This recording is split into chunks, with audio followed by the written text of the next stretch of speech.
Would you like to introduce yourself? What's your name? Hannah, and I'm 3. But we wanted to come on here and talk about some fun stuff today, didn't we? And we eat good salad too. Yeah, we eat a good salad too. Okay, so let's start there. Hannah, what is your favorite food? Salad. You like salad? Yeah, what else do you love to eat? It's eggs and in the morning eggs and broccoli and cheese and avocado too. And an avocado too. I love that. And what gives us energy? Sleep. Why? What does sleep do for us? Make us strong. It does. If I don't sleep, I won't get energy. Yeah, right? We want to have energy, right? And what happens when we eat vegetables and get good sleep and exercise? It gives us... Muscle. I love it. Okay, Hannah, one last thing. What do you want to say to the podcast? Enjoy the episode.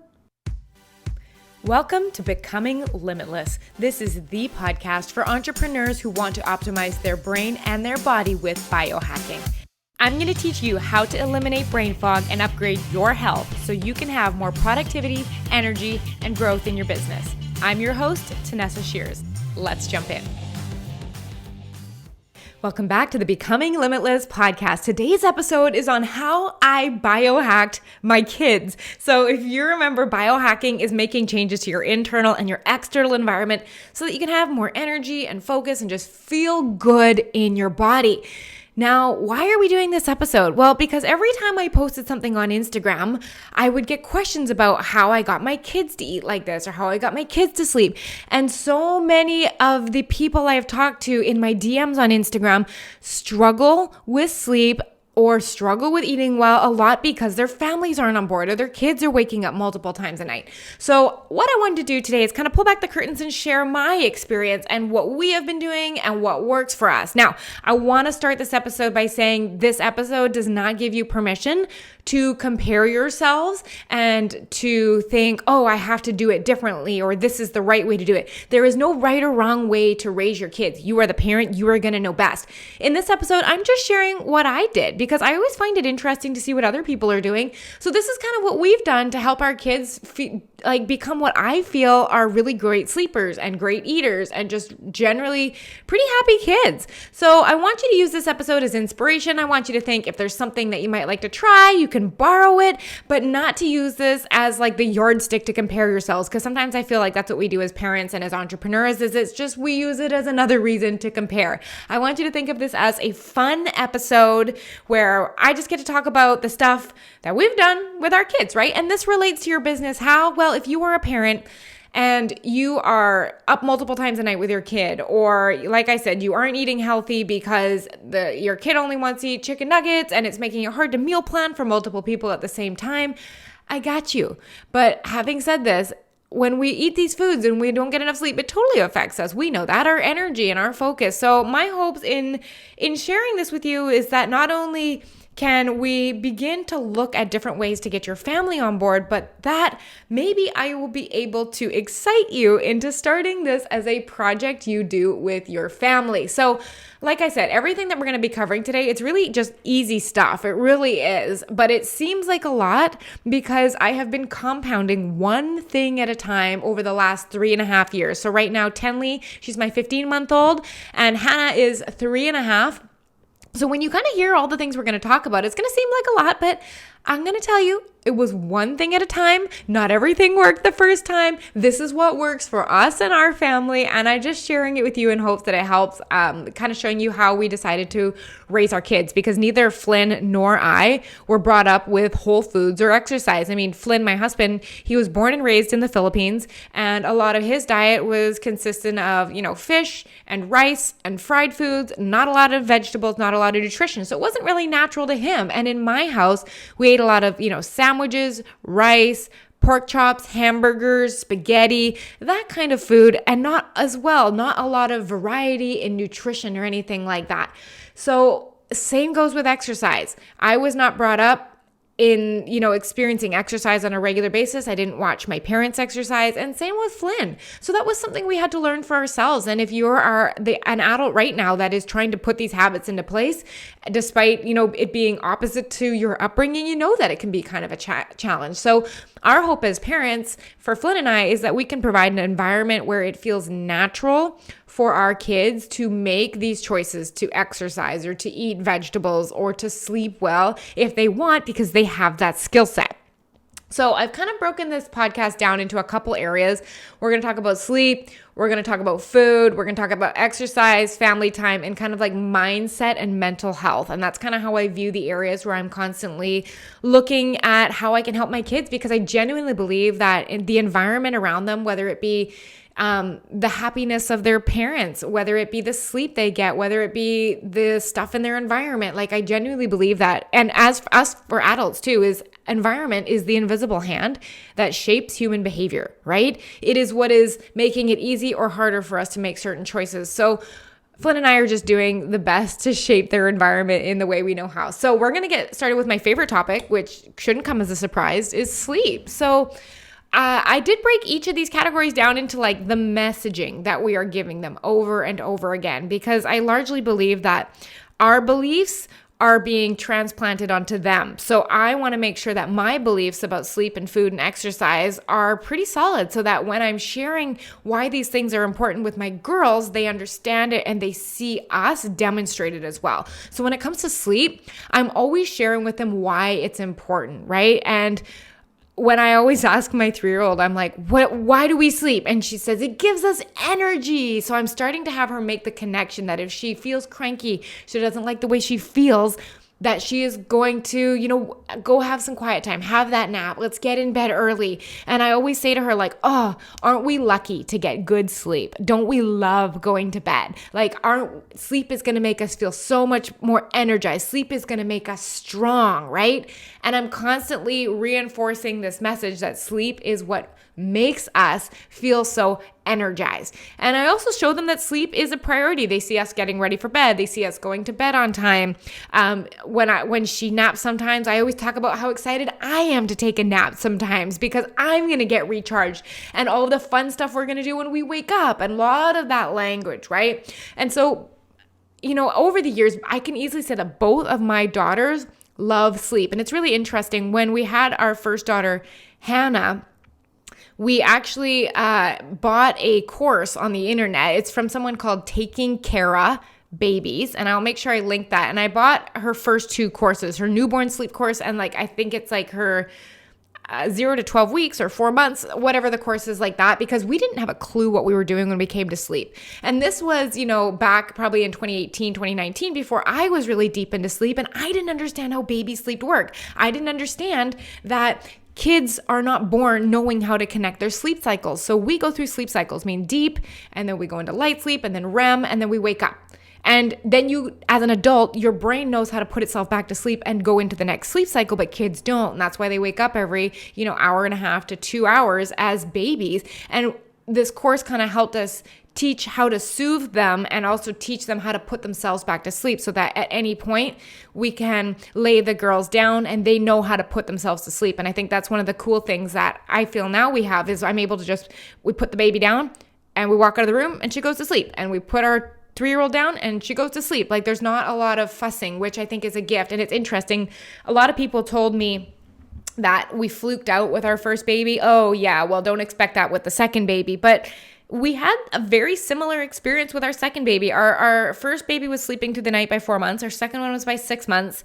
And I think a lot of it has to do, yes, I know there's individual differences in babies, and I 100% agree. Every case is different. But in our case, I think a lot of it was routine, right? And both of our girls love to sleep. They go to sleep at the same times every day. And this is like a 99% accuracy that this happens, because we adhere to our sleep schedules. Like, I could tell you right now exactly what the sleep schedules are for my 15-month-old. She naps from 10 to 11:30 and from 2 to 4 every day, and she sleeps in her crib, or she's in her crib from 8 to 8 at night. It is the same 99% of the time. The same with our 3-year-old. She has her own schedule as well. And these schedules are so routine that I think that has created a lot of success for us. Like the wake ups are at the same time, naps are at the same time, bedtimes are at the same time. And that very minimal amount that we do fluctuate their sleep schedule is usually something like it's Christmas, it's a special event, but no matter where we go, we keep the schedule. If we go over to my parents' house, we make sure that they're still napping and they have the right environment. It is dark and we bring the sound machines. Like we really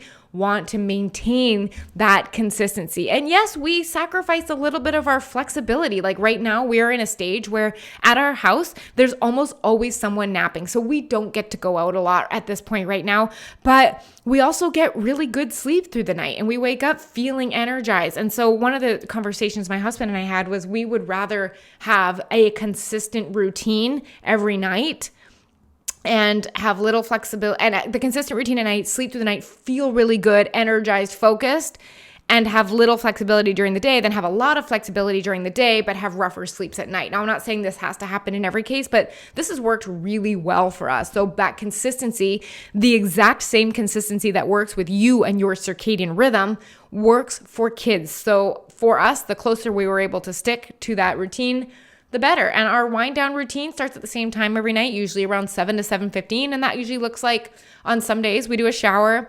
We always have, the rooms are getting dark. Our red lamps are going on. I have those in the kids' rooms as well. Sound machines go on. They get into their sleep sacks. The baby does. The 3-year-old sleeps in a floor bed. We make sure it's really dark. There's books. We make sure everyone has their bathroom trips and all of that kind of stuff. And I think that these things, when done in the same order all the time, really helps to cue our kids' brains as to what comes next. So, I'm using my baby Tenley as an example. When we give her shower, we change her into her PJs, we dim the lights, we, read the books, we take her into her room. And because her room is always dark, it's so weird, whether it's her naps or at nighttime, as soon as I take her into the dark room, turn the sound machine on, she yawns. It's like almost this condition that's happened. And it's so fascinating. But that is definitely something that we learned about, that consistency of routine from taking care of babies, on how to link sleep cycles. One of my friends, actually, her Instagram handle, her name is Jessica, and her Instagram handle is Awesome Little Sleepers. She's actually a sleep coach for 3 to 5-year-olds. And while I have not taken her program directly, I've asked her a lot of questions about when is our daughter ready to move to a floor bed and what do we do about wake ups? And she's been super helpful. So if you have a kid in the 3 to 5-year-old range that, is not sleeping in their own bed and you'd like them to, or they're getting up a lot at night, Awesome Little Sleepers, she's a great resource. And I would definitely, I'll leave the links for those in the descriptions if you want to check them out. I'm not affiliated with them. They're just things or people that I quite like. When it came to potty training, I know one of the things that I've heard from people is, my 3-year-old or my 4-year-old, they're getting up at night because they have to pee and then they come and get me and it wakes me up and stuff like that. So one of the things that we did to solve that problem was we have one of those green kids toilets from IKEA, and we kept it right at the bedside in her room. So if she wakes up in the middle of the night, we have her a little Polly Pocket flashlight that she flips on. She goes pee in this little plastic toilet that's a foot from her bed, and she hops right back into bed. And so this has prevented so many wake ups. We'll go in there in the morning and she'll be like, I woke up to pee, but she didn't need to come and wake us up. So that's actually a solution. Just putting a little toilet in there has really helped her stay in bed. And like we said, all of these habits, from the routines, the routine order, to the consistency, to the toilet in there, to teaching them how to link their sleep cycles and all of that, it compounds and it is now normal for them, right? And the interesting thing I've noticed is that I sleep better now that I have kids. I know that sounds absolutely insane. And the reason for that is I used it to anchor as a routine for us, for Flynn and I, right? Because before we had kids, I would just kind of, go to sleep 10:30, 11, 9, all over the place. There wasn't an anchor. But now these kids, both of them are in bed at 8 p.m. every single night. And this is now the anchor point for where my wind down routine begins, right? It is very clear. It is very consistent. It happens over and over again. So I know that when my phone goes off and all screens go off at 7:30 at night, kids go to bed at 8, I am able to get into bed and read and fall asleep by 9. And that habit has made my sleep so much better because the consistency of their routine has created the consistency in our routine. So once you kind of create that environment for your kids, you can also use their sleep routines to be the anchor point for when yours starts, or when you put your phone down, or when that's the last time you have a screen for the night. I find that that's just kind of a nice way to transition. But so that's what we've done for our kids' sleep. Now, when it comes to food, this is something that I'm constantly experimenting with. And the messaging we give our girls over and over again are that vegetables and healthy food, they give us muscles, and we'll make them do little muscles. Or like when they eat vegetables, then we'll say, oh, how's your energy feeling? She'll be like, great, look at my muscles. And we'll always make this big display of going and like squeeze her little biceps and be like, they're huge. Your muscles are so big. So we're always trying to feed this idea for her that vegetables make her strong. They give her energy. Healthy food makes us feel so good. And so we'll always ask her like, Hannah, what do vegetables make you? And she'll say strong, right? And that processed foods make us weak.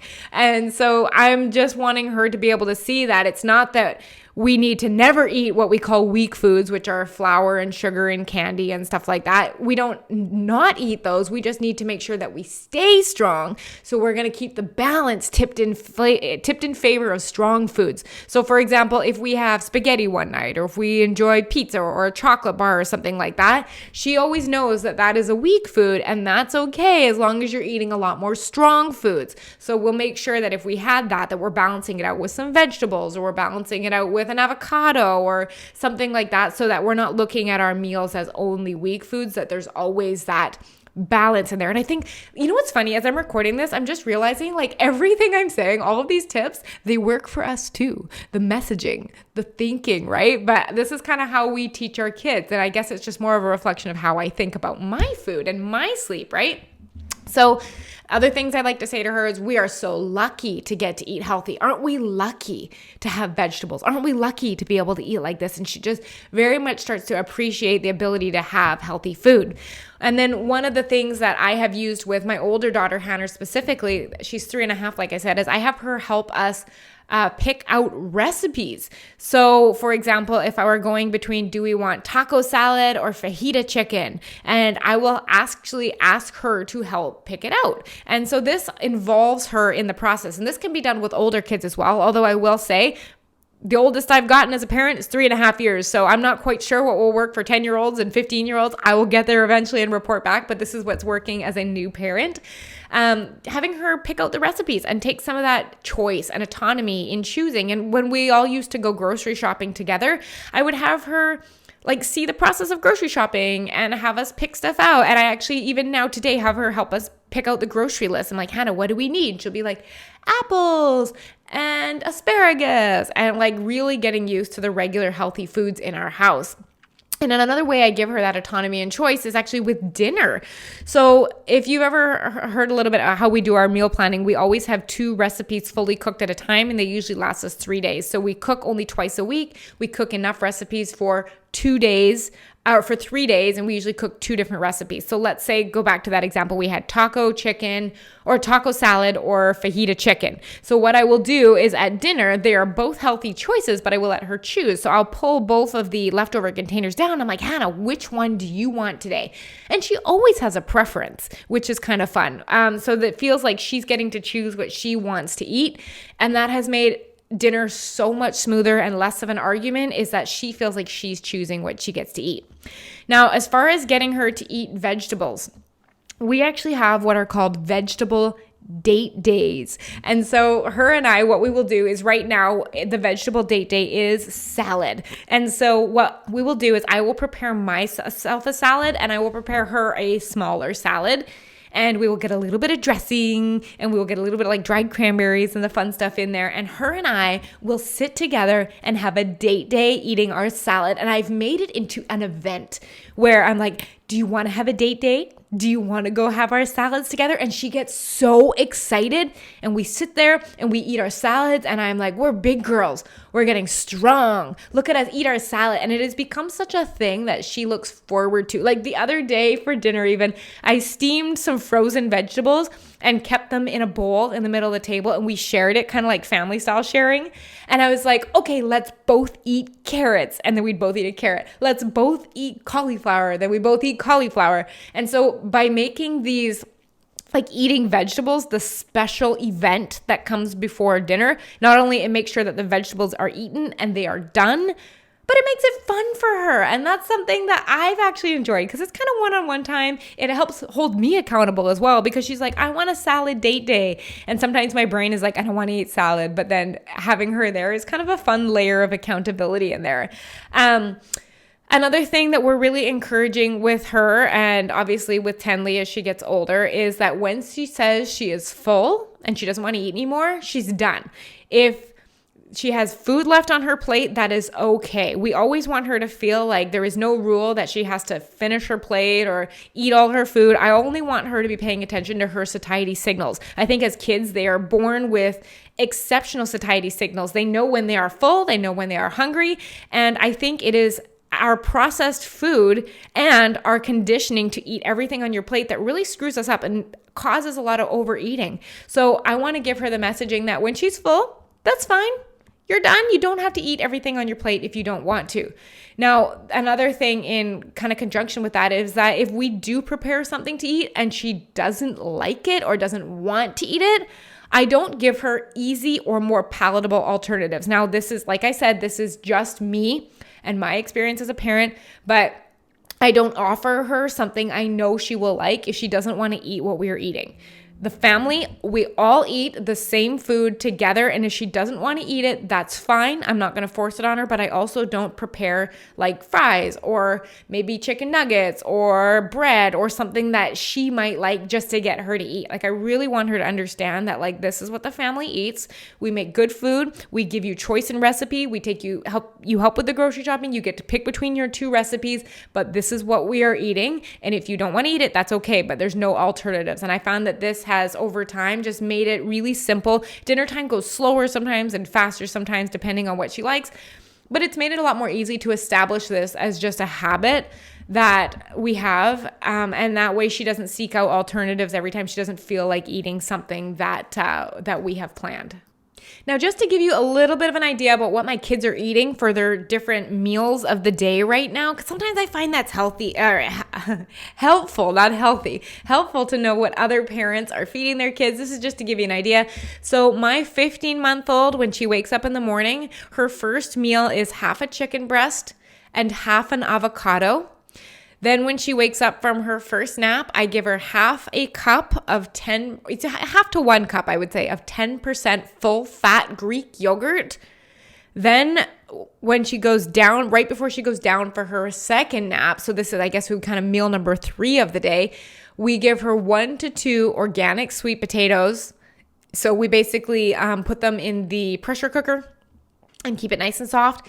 And then we also give her half a can of sardines. So 1 to 2 organic sweet potatoes and half a can of sardines. That's meal number 3.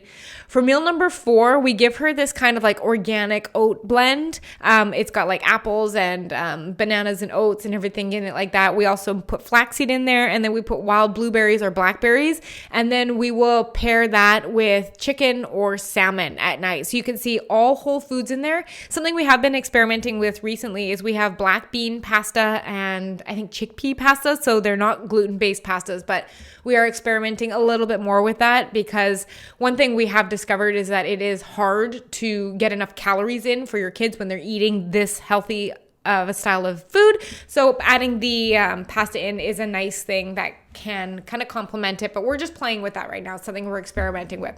Now, my 3-year-old, what she has for breakfast, meal 1, she has 2 eggs, and we put in like 4 to 5 broccoli into the eggs. We cut them up, and so make sure that's all mixed in. This is how we get more vegetables in. We give her half a cup of mixed nuts, and then we give her cheese. So that's her breakfast. Her lunch is usually organic oats with flaxseed, chia seed, hemp seeds, a little bit of honey, blueberries, strawberries, blackberries. And then dinner is whatever we're having. It's usually some type of salad or vegetable, a protein, and rice. And so that's what she eats for the day. If she does have any snacks or she asks for snacks, it's usually something like an apple, or I'm trying to think, we don't even really do snacks, because that's something I think I should highlight is we don't encourage snacks. Like in our family, we choose not to bring food everywhere we go, like to the beach or to the park or stuff like that. It's really interesting. I had a personal training client back when I used to do personal training, and she used to bring her really sweet little girl, and I watched her one day and she was giving her crackers, like little goldfish crackers to eat, to keep her entertained while she waited for her mom to do her personal training session. It's so interesting. I remember my mom used to give me stuff like that when she used to go swimming. It's just like, crackers to eat to pass the time. But it was interesting, like having had a lot of the training that I've had now in like psychology and food science and stuff like that, I was like, this is so interesting. I wonder if this is where eat food when you're bored begins as a child. It's like, here, eat this to stay quiet, or eat this to pass the time, or eat this while I go and do this, like to distract your kids with food. And there's nothing wrong if you're doing this. This is just my observation. And so having seen that before I had kids, one of the things I wanted to experiment with is give them high calorie meals that are very satiating, lots of fats and protein and fiber, and then give them 3 meals a day. And so in our family, we don't encourage snacks. And if they do get hungry, what we're noticing is like, okay, you're hungry. Here's an apple today, but note to self, I need to give her a larger portion size tomorrow. Or just ask her if she wants more lunch at the end of lunch or wants more dinner at the end of dinner. This is not only for us good for a just relationship with food standpoint, because I don't want her to develop the idea that food helps you when you're bored, food helps you when you're stressed. Like I want to dissociate that emotional relationship with food. But for us, like in our family, we don't snack either. And the reason for that is when you're constantly grazing and eating all day, you've probably heard this on other episodes of mine, it spikes your blood sugar over and over and over again, right? And this can cause energy spikes, energy crashes, foggy thinking. And I notice for me, I don't feel good when I'm snacking. So that's just not something that I did with my kids. Now, when it comes to beverages in our house, the only beverage we ever have is water. And that's just something I think that I've always done ever since I've moved out, and I just carried it on. So if someone is thirsty, water, that's what we have. And I mean, I have a coffee in the morning and I have teas throughout the day sometimes, especially in the winter, but it's only water. So our girls drink water after every meal. They take a water cup to bed, and that's pretty much what we use for drinking. And they drink a lot of water. We're always giving messaging of like, hey, we want to stay hydrated, especially when it's hot out or when we're exercising or we wake up from sleep. Have we had our cup of water, like to rehydrate, to keep our brain strong? So again, it's a lot of the messaging around water. Now, as far as like introducing our kids to sugar and flour specifically, our youngest, Henley, she's not had sugar or flour yet. Like she's licked a couple things, but we are keeping her sugar and flour free as long as possible, especially while her little body is establishing, gut bacteria and making sure she's strong. I want to have her immune system really strong. And with Hannah, we like to, unless there's like a family party or event, we generally limit it to once or twice a month that we will give her sugar or flour. So for both our girls, they eat whole foods like 99% of the time. But the great thing is they've never really known any different.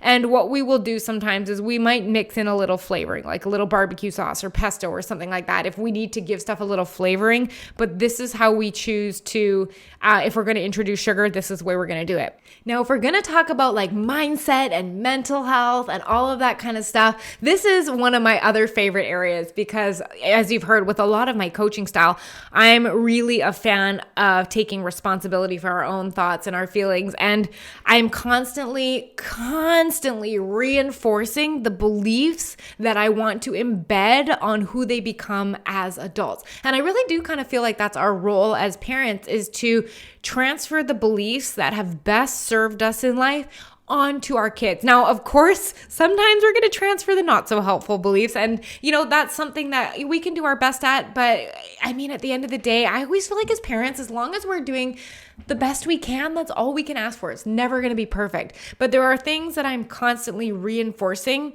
with my kids that I want them to believe about themselves based on things that I feel I grew up with as solid beliefs in myself that have served me well. So when I was growing up, my mom constantly told me, you are smart and you can do anything. You are smart, you can do anything. And so I've always had this innate belief that like, I can figure that out. Like, it doesn't matter how long it takes. I can figure it out. I'm smart. And that has served me so well, especially as an entrepreneur. So I'm trying to figure out like, what can I teach my kids that will help? So things that I'm always asking Hannah and Tenley when she gets older, but Hannah to repeat, and things that I am saying to her over and over again are things like, you can figure it out. Not just that she's smart, which we do tell her all the time, not just that she's beautiful, which we love to tell her as well, but I really want her to notice her brain working in different ways. Like, you can figure it out. Can you imagine if you grew up with the belief that you could figure it out? It's not a problem. I'll figure it out. Like, you'll never feel stuck. Like, having the ability to be resourceful makes being an entrepreneur or anything in life so much easier, right? So you can figure it out. I always tell her, you can do hard things. Like, anything you want, it doesn't matter if it's hard, you can do it, right? It's just going to take persistence, and we're going to keep learning. I tell her she's smart, and I tell her she's extraordinary, and she loves that one. She always goes, I'm extraordinary. I was like, yeah, you are. So these are things that I'm telling her, and it's funny, over the years, seeing these are things she believes about herself right now. Other things that I'm always encouraging her is that her feelings aren't a problem. When she is feeling like angry or bored or anxious or sad or scared or worried, like all of the natural emotions that are flavors of being a kid, it's not a problem. I'm bored. Oh, that's not a problem. You can figure it out. If you didn't want to be bored, what do you want to do? Right? And really teaching her that like the feeling she's feeling, she does not have to escape from. Being bored does not mean you have to fix it. Being anxious does not mean you have to fix it. Sad does not mean you have to fix it, right? I think that as adults, we're taught that these negative feelings mean something's gone wrong, and that's why we try to fix it. And when we realize we can't just like fix a feeling, we buffer. That's when we, doom scroll on social media. We overeat, we overshop, we watch too much TV. All of this kind of stuff it's a direct sabotage and of ourselves because we're trying to escape these feelings that at some point in our life we've been told are a problem. But I genuinely believe like feelings aren't a problem. And so I teach my kids they don't need to escape from them. They can just feel them and it's fine. And I'm a really big fan of teaching my daughter how to feel. Practice identifying it and saying out loud. Like the one we're working on right now together is feeling frustrated because she's 3. Everything's frustrating her right now. Like she's like trying to figure out how to put on doll clothes that are really complicated and she can't get the sleeves turned the right way out and it button up and she gets frustrated. Instead of telling her, stop crying, stop being frustrated, here, let me do that for you, I go over to her, I look her in the eyes and say, hey, you're okay. You're just frustrated right now. Or I'll ask her, what are you feeling right now? And she'll say, I'm frustrated. And I said, that's okay. We're going to breathe. And one thing I'm working on her with right now is teaching her how to breathe. Inhale, exhale. Okay, slow down. We're going to do a couple of these. And then I ask her, do you need some space? And this is kind of my take on the alternative of like sending kids for timeouts is I want to ask her if she needs some space from the frustrating situation. And so how I've done this in the past before is I said, Hannah, do you need some space? And her and I will walk up to her room and sometimes I will sit with her. Sometimes she'll want to be alone, but I just remove her from the situations and let her feel her feelings, let her breathe, let her think. And then whether I stay with her or not, she comes down with me. And so like, just keep in mind, as I'm saying all this, like my kids throw temper tantrums. My kids wear the same Elsa dress for like 2 months in a row. And when I try to take it off of her, it's more of a battle than it's worth. So I just leave the Elsa dress on. Sometimes, you know, the ones, right? Or like you put their sock on crooked and the whole world falls apart.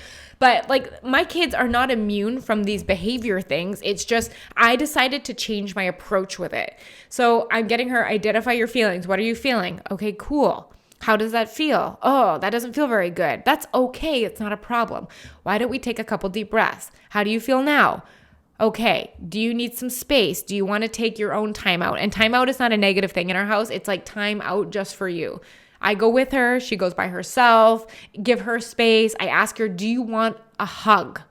Like, how many of us, when we're frustrated or angry, just really want a hug, right? So we want to give her options on how to move through these feelings, right? And so to kind of branch off that, the other things that we're teaching her is that other people do not cause our feelings.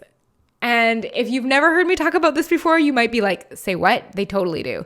In my belief system is that many things in the world are neutral. They're circumstances. We have sentences in our head about them that make us feel certain things. Like, for example, let's say someone said, I'm just going to use something ridiculous. Somebody said, your hair is ugly. Somebody might think, that's so rude. My hair's not ugly. Maybe it is ugly. And they might feel self-conscious.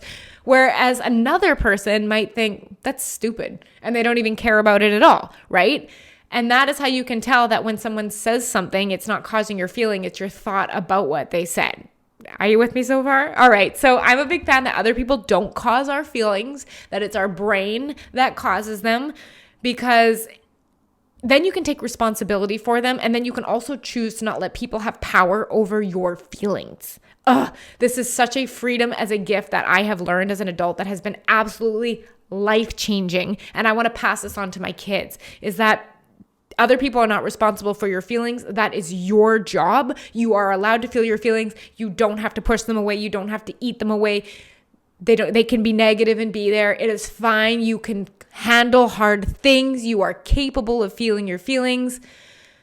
And it's okay. Do you want a hug? It's okay, right? You don't want to eat that food on your plate? It's okay, right? Also really helping her understand that she can say no to other people without worrying about their feelings. So for example, when someone asks to hug my kids and they say, no, thank you, I want them to do what they feel comfortable with. They don't want to hug their aunt, or if they don't want to wave to a stranger, that's completely okay. And I want them to understand that without being worried about how other people feel, because I feel like that's a lot of how people pleasing develops. Now, there's also that conversation in there about making sure we are communicating that in a way that is kind and we don't be rude, but you are allowed to say no because it's what you want without worrying about other people's feelings. And so another one, for example, is if she's at my in-laws' house and they offer her food and she says, no, I don't want to eat that is okay, and she does not have to worry about disappointing them because she does not want to eat their food. And that's something in our family that we really prioritize. Everyone's different, but this is something like I want her to be able to be self-sufficient, radically responsible for her own feelings, and be comfortable saying no to things she does not want. Now, just a couple more things to wrap up this kind of like mindset, mental health aspect is we really prioritize quiet time at our house. So if my oldest daughter, if she's ever waking up before 7:30, which happens quite often, I always let her know that she can choose a quiet time activity, because in the morning I'm either doing a workout or maybe I'm reading a book, or my husband's working or he's cooking breakfast. So we offer this time as like quiet ways to start her morning.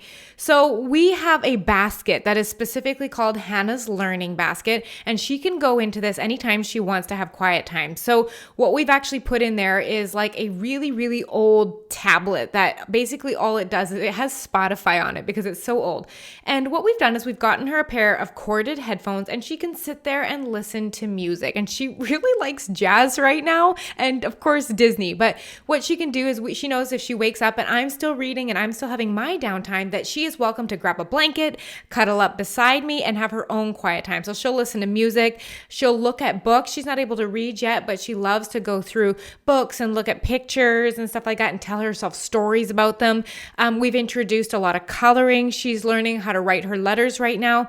And honestly, sometimes if I'm in the mood, or if I just feel like I want to cuddle, we'll just sit there and cuddle in the morning. But having her value quiet time and also respect the fact that we as parents need to recharge as well, I feel like this kind of sets a really nice tone for the mornings when we wake up. And then the last thing is, as often as possible, I like to give both of my girls uninterrupted playtime. Now, back when I was just me and Hannah at home, before I had Tenley, I was very heavy and I was very interested in the whole Montessori style of learning.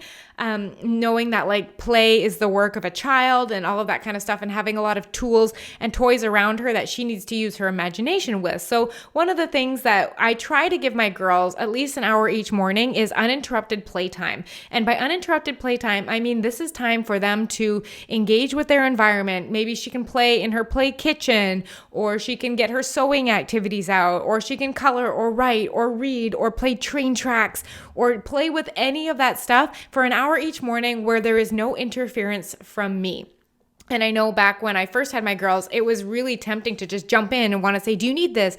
Can I help with this? Clean that up, and try to narrate a lot of what they're doing. But I like to let her brain tell the story and have that own time. And one thing I have found is that, I don't know if this is just my experience, but since I have been doing this with Hannah as a baby and now with Tinley, they are great at independent play, meaning if I need to do something for work, they are just as happy to play with their toys and not need attention from me all of the time, which has honestly given me such a break as a parent. But I started with it slow. It was 15 minutes, then 20 minutes, then half an hour. And now Hannah can easily play for about an hour on her own, which is kind of cool for a 3-year-old. It just allows me to have the opportunity that if I'm having a low energy day, or that if I'm a little tired one day, that this gives me the space to just relax or just to enjoy the things that I love to do as well.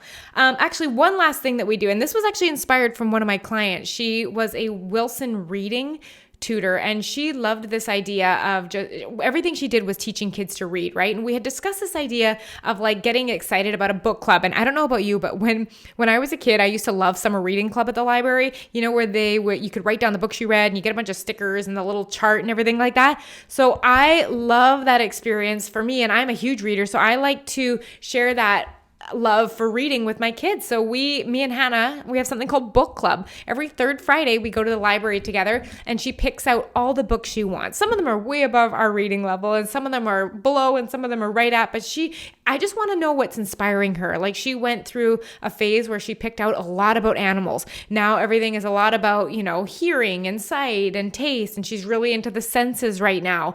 And then what we would do is we'd have book club in the morning or before bed. So if I yelled out, we're going to do book club, that meant that was time for Hannah and I to sit together and read quietly. Like, I will read her stories. She gets to pick the books. And we have this printable tracker on our fridge of how many books we've read in the year. And I'm recording this early September right now, and we're probably at about 600 books read for the year. So keep in mind, a lot of the little kid books don't take too long to read, but we are at like 600, about 600. The goal is 1,000 for the year. We were keeping up really well in the winter, but now that it's summer, we're spending so much more of our time outside. So that is, just a kind of a neat little way to be able to track reading and get her excited about it and give her stickers and let her choose the books and getting all excited about that library date. So these are things we've definitely incorporated for our kids, for their mental health and for their mindset, and just values I want them to have when it comes to downtime, quiet time, their feelings, and all of that. The very last category is on exercise. And this is something that, again, has been a trial and error thing. She meaning Hannah, my 3-year-old, has been present at my workout since day one. Now, right after she was born, obviously, I had to take some time off exercising, but I had her in the environment while I was exercising. Even if she, at the time, was just sitting in her baby swing or her baby rocker, watching me work out. Then as she got older, I had her on the floor with me. And she always hangs out now while I'm working out. And actually, Tinley is starting to do that too. Like, we wanted them to see us working out regularly and see it as just so normal to work out. And honestly, at first it was really tough, and it still can be. It's not like I do all these workouts and my kids just happily sit there. Honestly, there's meltdowns about a third of the time. But I'm going to share some things that have actually really helped have my kids around during the workouts. And if you are in a place where you are able to, go to an external gym or leave the house, that's great. And I love that. That time for you is so important. But if you are in the situation like we are, that, we have a home gym now, we want to be able to use it, and our kids are around, it can be tough sometimes. And so here's some of the things that have made home workouts possible with kids. So I have special toys that they play with just during the workout. So we have this spiral car track and this little I guess it's like a track system that we use and pull out just during the workouts. And Hannah, for the longest time, had this little blue tricycle that we would pull out and she'd whip around in it while we were working out. So having toys that are exciting and new that they can be entertained with while, or maybe it's books if your kids are older or whatever it is, things that they can do just while you're working out, that kind of creates like an exclusivity and excitement about it, right? I also got Hannah her own dumbbells. Now, we actually took her to the fitness store and we went and had her pick her out. She got hot pink 1-pound dumbbells and she loves to pull those out and she feels included. She knows she has her own dumbbells. And so we're really like having her buy into this idea that this is for her too. And this isn't just something for mom and dad, right?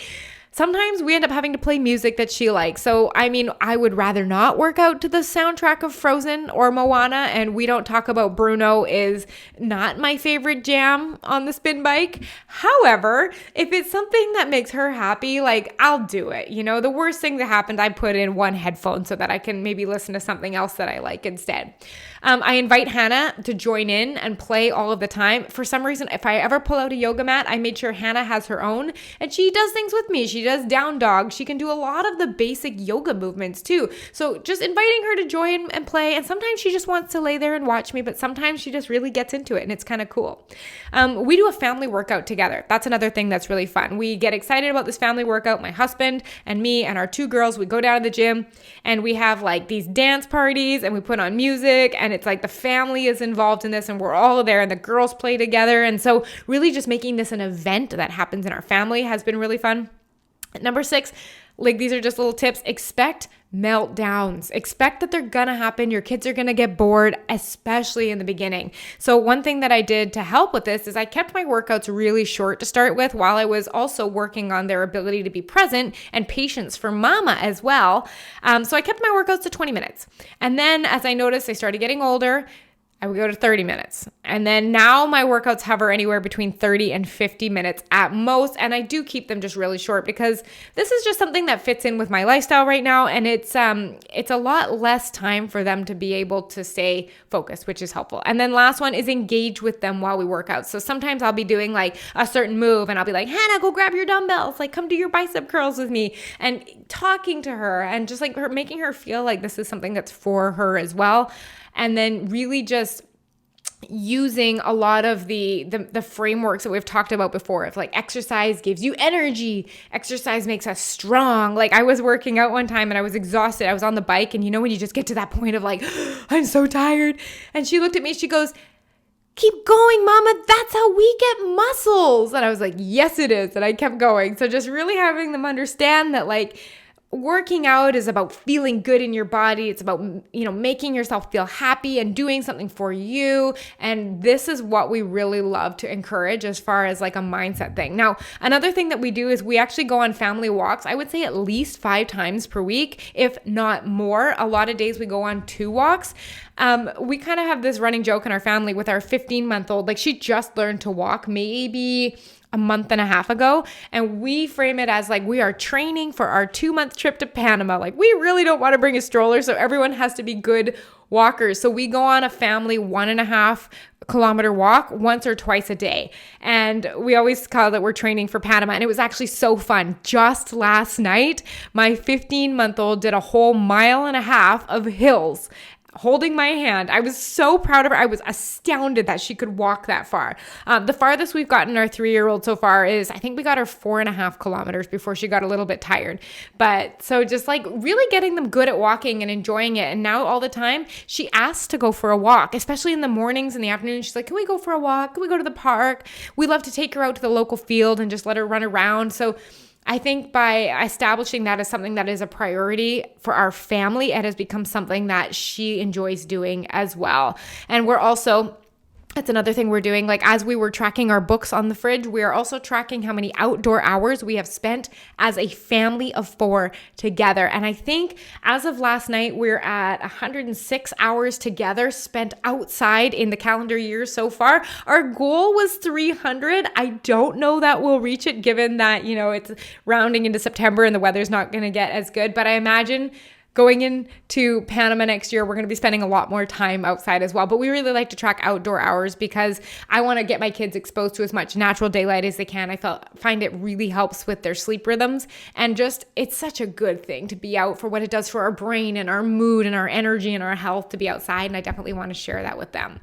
And I guess I should wrap up on kind of like our mindset on how we have established boundaries with our family. I have worked with many clients before that feel they're very solid in their own personal lives and boundaries, but when it comes to integrating family and who have different opinions on how their kids should eat, screen time with their kids, all of that kind of stuff, that they find it a little difficult. So I'm going to tell you kind of what we have done to help set boundaries with our family, and that it has made it quite easy. So we've established just like, hey, we want our kids to be raised in an environment with minimal screens, and we want them to be able to eat these certain foods and have a regular schedule, so that if we want to start incorporating family, like we would love it if we could keep this schedule too.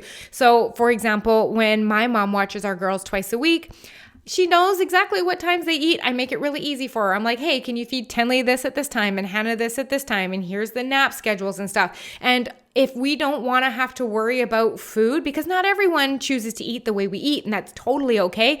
But I also want to honor that we're not asking our families to make special food just for our kids. So we make sure all of the food that we have and want our kids to eat is packed and ready to go. So we have pre-made all of their meals and we send it over there in a ready to go in the fridge so that they can have it all day long. And we share, what kind of foods we'd like them to eat and we expect them to uphold it. And one of the funny things is our 3-year-old always loves to tattle. She's like, Grandma let me eat crackers today. And we always get a giggle. My mom's always like, I can't get away with anything. But I just noticed for me personally, this is not a judgment on how everyone else's kids eat, but for me personally, I noticed that my kids sleep better, they have less meltdowns, and they tend to just be happier in general when we have whole foods. Because when we start introducing, or when family starts introducing what we call treat food, then I find there are a lot more meltdowns and a lot more like, I want it and I don't want to eat vegetables. And we have just found for us that if we want to encourage healthy eating, we need to do what's best for them. And that just means not exposing them to those hyperpalatable foods that are going to cause a lot of arguments around wanting to eat pizza instead of vegetables. So that's just something. And then I guess the last thing is, Flynn and I have gotten really good at having uncomfortable conversations with both of our families about what we want for our kids. It was not easy to say, actually, no, we don't want you feeding our kids snacks all day long as they go out. Actually, no, our sleep rhythms are important and they do need to be prioritized. And we have gotten really good at feeling that discomfort of having to put our requests out there and that discomfort that we feel. And we have been super open to being like, we're not judging. This is just what works best for us. And if we're going to be having this relationship, we just want our own boundaries honored if we're going to be spending time with our kids. And like, it's getting good at saying no to things that we don't want and yes to things that we do want. It is so uncomfortable, especially around family, because, we don't want to disappoint people. We don't want to make people upset. But at the end of the day, it just comes back to like what we teach our kids is that we are responsible for our own feelings, and it comes through from a thought in our head. So we need to be willing for other people to be wrong about us in order for us to maintain the boundaries we have as a family. Anyways, I know this was a bit longer of an episode. I wanted to get it all in there. We've covered a lot today. We've covered everything. If you wanted to kind of peek over my shoulder into my life, we have talked about sleep. We talked about food, we talked about mindset and mental health, exercise, and of course, just a couple of the ways we've set boundaries with families. And I hope that has been helpful. And like I said at the intro, I don't want you to look at this and think, we'll never get that. That's not possible for me. Well, it must be nice for her. Or use it as a way to compare. You are doing what is best for your babies. I can guarantee you that.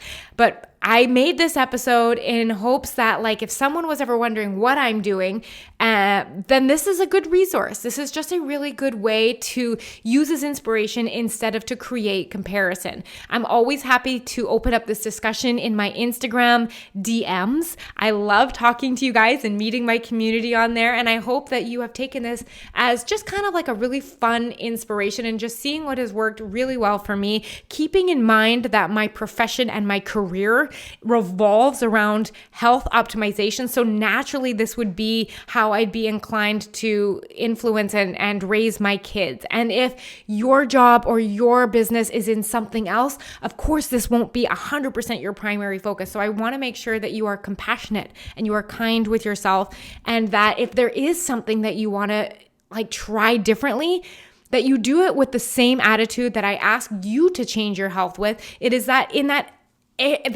air of experimentation, meaning I'd love to try that and see how it works and learn. Ask myself what's working, what's not, what am I doing differently next time? And don't get frustrated with this. Remember, we don't actually have control over our kids. All that we can do is provide examples and the best influences we can, be able to be there to hold space for their little emotions, and also to hold space for ours when we feel frustrated and we feel like, our kids are having a meltdown again and it's interrupting our workout. You are doing the best you can and everything is okay.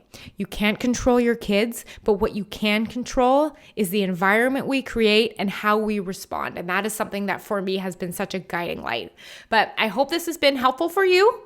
It's been helpful for me just going through a lot of this, and I got to tell you, the amount of spreadsheets that I have created to track these changes and see what works best, my gosh, I have done the spreadsheets. So if you can skip the spreadsheet stage and gain a little bit from this, then I feel like I will have done my job. Anyways, I hope you have a beautiful week. I'll talk to you next time. Bye. Learn something new in this episode or feel inspired to take action? I'd love for you to share it with a friend and leave a review. Your review will help one more entrepreneur feel healthier, more energized, and focused. If you feel good about helping a friend or a fellow business owner you've never even met, you are my kind of people. I'm excited to help you become limitless in the coming episodes.